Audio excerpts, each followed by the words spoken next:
Chag Sameach, nous sommes au meilleur jour de l'année, la veille du meilleur jour de l'année. Nous nous préparons pour recevoir la Torah. Et vous savez, comme c'est marqué dans les Sfarim, que tous les ans, on reprend cet événement, on revit cet événement, et même dit le Shla Kadosh que de nouveau, nous sommes jugés sur la quantité de Torah qu'on va devoir étudier en fonction de notre passé. Sachez que étudier la Torah n'est pas volontaire, il faut le mériter. Il faut être d'abord quelqu'un qui aime la Torah, quelqu'un qui soutient la Torah, quelqu'un qui étudie.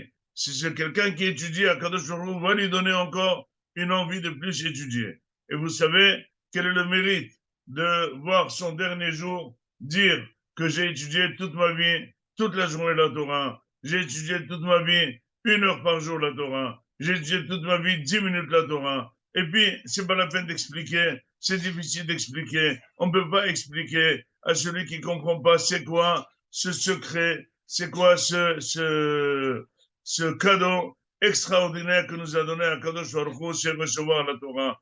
Regardez ce médicament qu'il nous a donné, qui nous fait tenir des siècles et des siècles dans tous les peuples, dans toutes les crises, dans tous les massacres qu'on a reçus, Am Israël, Haïv Kayam, grâce à la Torah. On est plus accroché à la Torah. Aujourd'hui, après la Shoah, nous sommes encore, le monde de la Torah a été développé comme ça jamais n'a été. Le monde des Kolélim, le monde des Talmud de Torah, les Yeshivot Tanot, etc., c'est quelque chose d'extraordinaire. Les gens sont heureux d'être dans le monde de la Torah. Et pourquoi? Parce que avant, il y avait beaucoup de fausses croyances. Avant, il y avait beaucoup de Avodah Zarah. Avant, il y avait beaucoup d'autres choses. Aujourd'hui, il y avait de la haniout, il y avait de la pauvreté, il y avait des détresses. Aujourd'hui, les gens, ils ont tout. Ils se rendent compte que ce monde, il est vide.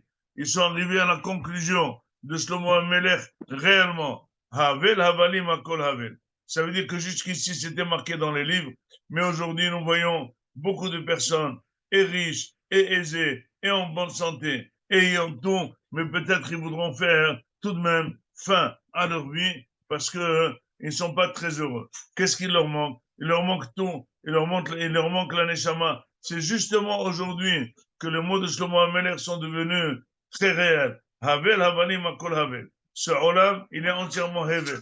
Le but de ce monde, il est clair, il est net. Sauf d'avoir à Konishma. C'est la fin. Et à Elohim Yorav, et une soda Shemor, qui zé Adam. C'est de l'Irat Shamaim, c'est faire la Torah, et les mitzvot, et Baruch Hashem. Anachnu ubanenu. Si on est content dans la Torah, sachez que nos enfants ils sont encore plus contents. Et sachez que ce n'est pas justement que les enfants des Avrechim. Même les enfants de personnes qui travaillent et qui ne sont pas tellement ancrés dans la Torah, eh bien, ils sont très heureux dans le monde de la Torah. C'est le meilleur mode de vie pour accorder à la personne le lien avec Akadosh Baruch Hu, la protection d'Akadosh Baruch Hu, la droiture et l'étude de la Torah et le fait des mitzvot font conduire la personne avec une droiture extraordinaire et lui donnent une agilité de progresser dans son entourage et justement, et la personne se voit se développer avec une ligne de conduite. On n'a plus besoin maintenant de cette ligne de conduite comme but, faire de l'argent, se faire une belle maison, chercher une belle femme. Non, ça c'était avant, parce qu'ils ont vu que plusieurs personnes se sont tracées ce but dans leur vie et finalement ça n'a pas tellement abouti. Finalement, ils ont terminé en étant entièrement en dépression totale. Donc finalement, ce qui peut réjouir l'homme, c'est ou le rêve des choses fausses ou la réalité des choses vraies. On peut rêver d'être riche et ça peut le tenir jusqu'à 120 ans en cherchant de l'argent, mais quand il arrivera à l'argent, il verra que c'est une vanité, ou bien vivre réellement comme un homme devrait vivre, comme un Yehudi devrait vivre, c'est avec la Torah et les mitzvot être lié à Akadosh Baruch Hu. Et c'est pour ça, c'est aujourd'hui, il faut faire une grande fête tout celui qui est lié avec la Torah, ou celui qui soutient la Torah, ou celui qui étudie la Torah, ou celui qui a ses enfants dans la Torah. Il faut aujourd'hui faire, demain, il faut faire une très, très, très, très, très, très grande fête. Une très, très, très, très grande fête. Une très, très, très grande fête. Parce qu'il faut savoir quelle est la différence entre nous et nos voisins qui ne sont pas dans la Torah. C'est avec ça qu'on éternise notre neshama. C'est avec ça qu'on promet que nos enfants, Beniyeh, Anahnu, Betsaïtsaïnu, Betsaïtsaïtsaïnu, Kulanu Yod'e Shemecha, Velomde Toratecha Lishma. Nous nous promettons avec la Torah que nos enfants, ils resteront dans notre route. Ils développeront notre route. Quel mérite aurait Abraham Avinu aujourd'hui? Le fait que nous, on est là et on parle de Brit Ben Abraham Avinu, Ben Abraham Avinu, Magen Abraham, on parle que de Abraham. Regardez combien d'années se sont passées. La Torah de Abraham Avinu, elle est aujourd'hui. Celui qui est Baal Hesed, on dit Mizraosh Abraham. Même si quelqu'un, il a peut-être des papiers d'identité comme un goy, mais s'il est Baïshan, il est Rahman, il est Gomel Hassadim, on dit celui-là, il est Mizraosh Abraham Avinu. Et si quelqu'un a des papiers qui est juif, et il n'a ni l'une ni aucune des trois qualités, Rahman, miséricordieux, Baïchan, quelqu'un qui est honte, Vegomel Hesed, eh bien c'est sûr qu'il faut écrire sur lui dans l'état civil que c'est un goy, c'est un vrai goy. Donc finalement, nous voyons la perpétuité de notre Torah et notre joie d'être aujourd'hui dans la Torah Kdosha. C'est marqué que Am Israël, il s'est mis entièrement sous la montagne de Sinaï pour accepter la Torah. Hacham, ils ont dit c'est quoi? Ils se sont mis sous la montagne, au bord de la montagne, je ne sais pas comment dire, mais pas sous la montagne. Disent Hachamim que le Midrash dit que la Torah insinue, qu'Akadosh Baruch Hu leur a dit si jamais vous acceptez la Torah, c'est bien, sinon je vous enterre ici. Et la question qui se pose, pourquoi Kadosh Baruch Hu parle avec de manière virulente? Si vous acceptez la Torah, c'est bien, sinon vous allez être enterré. Mais justement, ils ont dit, Naase Benishma, quelqu'un qui est venu avec un élan extraordinaire, quelqu'un qui est positivé de manière extraordinaire, qui a dit Naase Benishma, de manière bête, il veut faire avec avant d'entendre. Ça veut dire aveuglément, il accepte la Torah. Tu lui dis si tu acceptes, sinon tu vas être enterré. Ça n'a pas de sens. Alors, je vais vous dire deux explications aujourd'hui, les Chvod Hagashavuot. C'est un petit cadeau pour vous, les Chvod Hagashavuot. La première, le premier cadeau c'est marqué que Akadosh Baruch Hu, quand la Gemara dit que quand ils ont reçu la Torah dans Har Sinai, c'était par obligation, c'était pas de bon gré, parce qu'il les a menacés. Mais quand est-ce qu'ils l'ont eu de bon gré, ils ont accepté la Torah de bon gré, c'est au temps de Ahasuerus. On ne comprend pas très bien en quoi le temps de Ahasuerus est mieux que le temps de Har Sinai, et même si jamais ils étaient obligés et menacés, mais ils ont très bien dit Naase Benishma. Quelqu'un il te dit je te donne un cadeau de 100 euros, dis si tu ne l'en donnes pas, je te tue. Bah d'accord, mais tu voulais bien me le donner. Dis ne parle pas comme ça, dis d'accord, je ne parle pas comme ça, je te comprends. Mais n'oublie pas que c'est toi qui m'as dit Naase Benishma.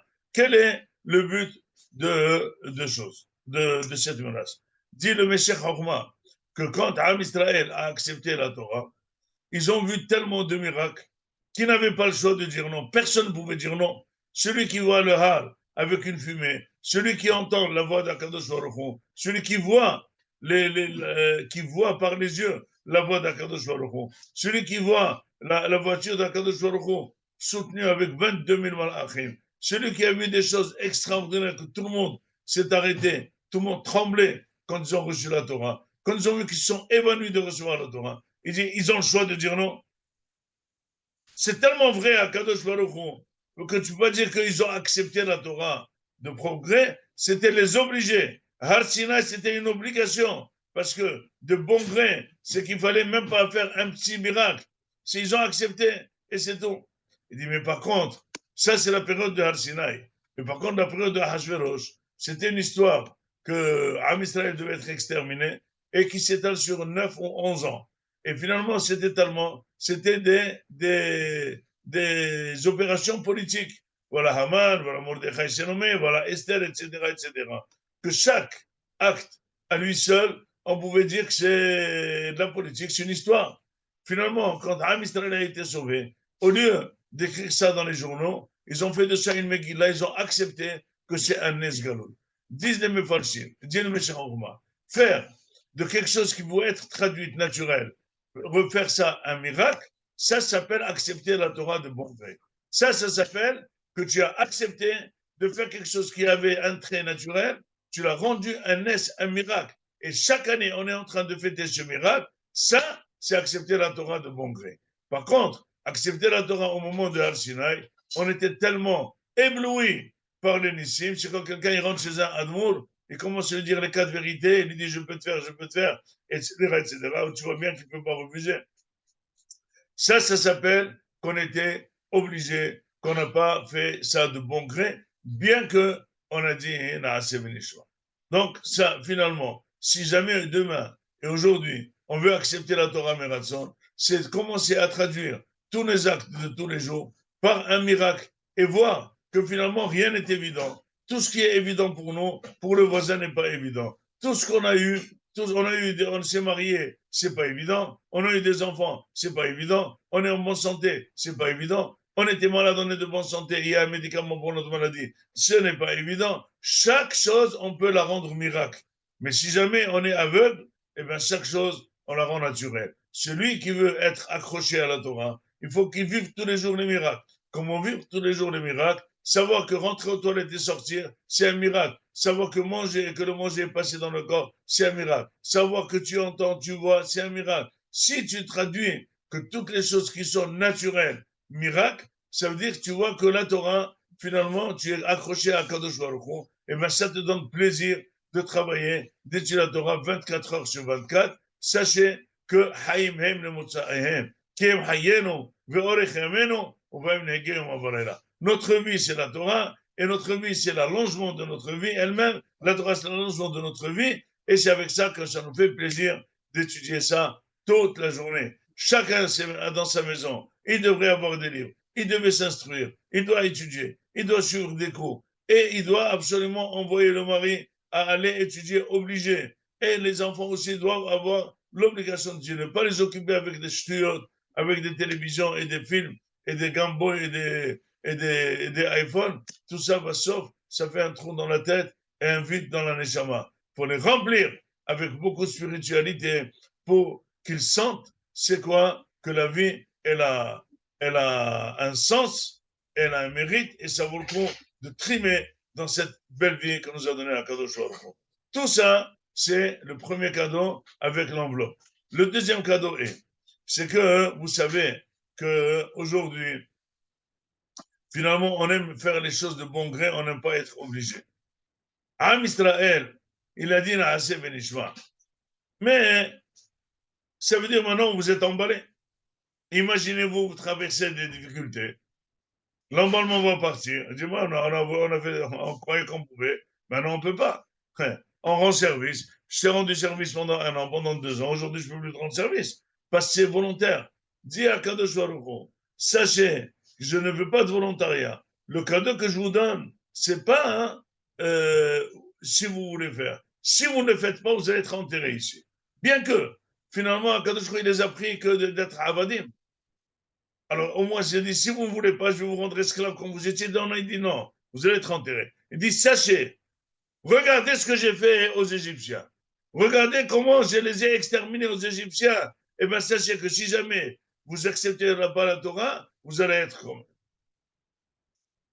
Ça, c'est le Hesber. Le Machal est comme ça. Un malade, il est à l'hôpital, il va sortir. Le médecin lui a écrit une prescription. Il lui dit, le malade, écoutez, j'aime bien ces médicaments. Justement, ils ont un bon goût, je les prendrai volontiers. Le médecin, il voit que finalement, le malade fait un acte de volontariat. Il dit, volontiers, c'est avec plaisir. Oui, oui, oui, oui, je comprends très bien, je les prendrai, etc. Oui, tous les jours. Oui, oui, oui, oui, ah oui, ah oui. Sache que si tu arrêtes le traitement, tu es mort. Je dis, mais docteur, je vous ai dit que je suis prêt à prendre les médicaments. Pourquoi vous changez de discours? Il dit, non, mais je sens que vous le faites de manière emballée. Le jour où vous ne serez pas emballé, vous allez avoir mal au ventre ou vous n'avez pas la tête tellement, vous ne prendrez pas les médicaments. Sachez que si vous ne prenez pas les médicaments, vous allez mourir le même jour. Il dit, finalement, ça, c'est un bon médecin. Il lui a dit, ne fais pas ça sous forme de volontariat. Et là, c'est vital. Akadosh Hu, il a dit, sachez, la Torah, vous êtes emballés à l'apprendre, c'est vrai. Mais sachez, vous ne faites pas la Torah. Vous allez la Torah, et bien vous aurez tout perdu.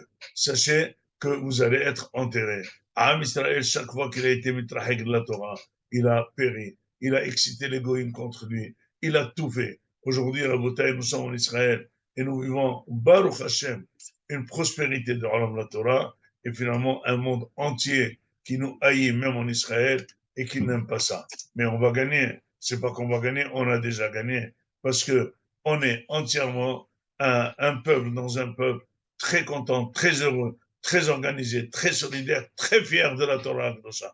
Personne ne peut nous détacher de cette Torah Akdosha.